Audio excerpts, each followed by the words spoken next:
வயல்ல உழுதுட்டு இருந்த டிராக்டர் எதிர்பாராத விதமா கவிழ்ந்து அந்த ஓட்டுநர் சம்பவ இடத்திலேயே பரிதாபமா உயிரிழந்த சம்பவம் பெரும் பரபரப்பையும் சோகத்தையும் ஏற்படுத்தியிருக்கு.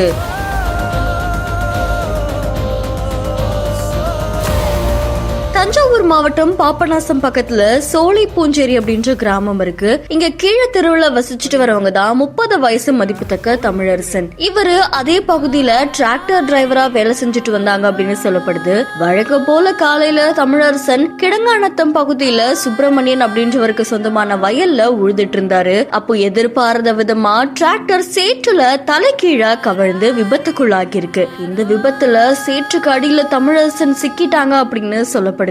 சம்பவ இடத்துக்கு விரைஞ்சு வந்த தீயணைப்பு துறையும் காவல்துறையும் பொதுமக்கள் உதவியோட தமிழரசனை மீட்டு பக்கத்துல இருந்த மெலட்டூர் ஆரம்ப சுகாதார நிலைய மருத்துவமனைக்கு அழைச்சிட்டு போயிருக்காங்க. அவரை பரிசோதித்த மருத்துவர்கள் தமிழரசன் ஏற்கனவே உயிரிழந்துட்டதா சொன்னதா சொல்லப்படுது. இதை தொடர்ந்து போலீசார் தீவிர விசாரணை மேற்கொண்டு வராங்க அப்படின்னு கூறப்படுது. தமிழரசனுக்கு 2 குழந்தைகள் இருக்காங்க அப்படின்னு சொல்லப்படுது.